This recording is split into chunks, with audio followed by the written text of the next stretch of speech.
আজকে যে বিষয়টা নিয়ে কথা বলতে চাচ্ছি এটা বেসিক্যালি হলো আমাদের যে confidence versus over confidence.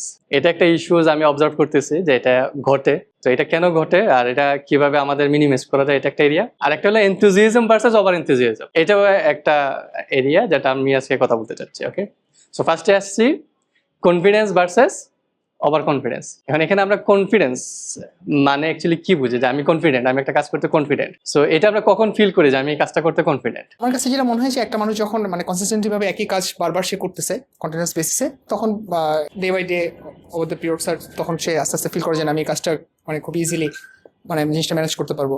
So একটা পয়েন্ট উনি যেটা বললো যে কনসিস্টেন্টলি বারবার মানে রেগুলার, আচ্ছা এটা একটা এরিয়া।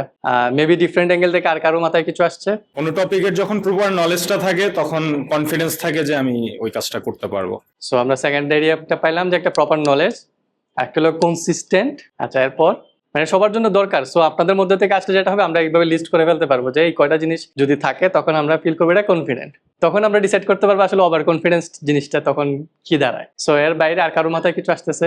দুইটার একটা ভ্যালিডেশনের দরকার সিনিয়র দিয়ে, মানে আমি যে এটা পারফর্ম করতেছি বা আমার নলেজটা কারেক্ট কিনা। তো এটা যদি ভ্যালিডেশন থাকে এটার পাশাপাশি, তখন মনে হয় কনফিডেন্সটা আরো বেটার আসবে। সো দ্যাট মিনস কেউ একজন যদি সুপারভাইজ করে এবং যদি সে একটা গ্রিন সিগন্যাল দেয়, সো এটা জুনিয়রদের জন্য অ্যাপ্লিকেবল, বাট সিনিয়রদের সাইডেও কিন্তু সমস্যা থাকতে পারে সেম জিনিসটা। সিনিয়ররা কিভাবে ফিল করবে যে কনফিডেন্ট? সিনিয়ররা কখন ফিল করবে যে সে আসলে কনফিডেন্ট, আর যখন সে এই কাজটা এর আগেও বেশ কয়েকবার করেছে এবং কারেক্টলি করেছে, তখন হচ্ছে সে কনফিডেন্ট হবে যে ওকে আমি যেভাবে কাজ করছি যে এটা ঠিক আছে। আমরা কোনো একটা প্রসেস ফলো করি কনসিস্টেন্টলি, যে প্রসেস আমাকে গাইড করে to acquire my knowledge, then when I deliver most of the time বা আমার চেকার ভ্যালিডেট করতেছে যে আমার কাজটা রাইট, অথবা সুপারভাইজার আমাকে বলতেছে যে কাজটা অ্যাকুরেট আছে। যখন এই কয়টা স্টেপ ফলো করি তাহলে আমরা ফিল করতে পারি যে আমি কনফিডেন্ট। আমি যখন কনসিস্টেন্টলি রেগুলার সেম জিনিসটা করবো, সো আমি ফার্স্টের বার যতটুকু কনফিডেন্ট থাকবো, পরের বার কিন্তু আমি আরো মোর কনফিডেন্ট থাকবো যে এই কাজটা এইভাবে করলে মিলে। এখন কনসিস্টেন্টলি আমি কিভাবে করবো? কনসিস্টেন্ট করতে করতে কিন্তু একটা প্রসেস ডেভেলপ হয়। প্রথমবার করার সময় আমার কাছে মনে হয়েছে যে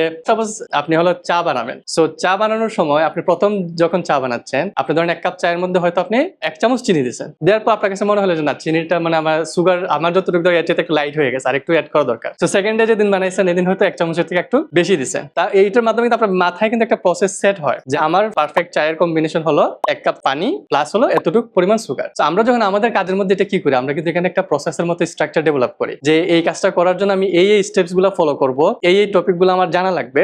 দেন আমরা কি করি, কিছু চেকার অ্যাপ্লাই করি, দেন ফাইনালি আমরা বলি যে এইগুলো স্টেপ ফলো করলে আমার কাজটা একুরেট হবে, রাইট? সো এখানে যে মেসেজ আমি দেওয়ার চেষ্টা করতেছি যে এই প্রত্যেকটা জিনিস আমার কিন্তু মানতে হবে টু ফিল কনফিডেন্ট যে আমি কাজটা যেটা করতেছি এটা রাইট ওয়েতে করতেছি।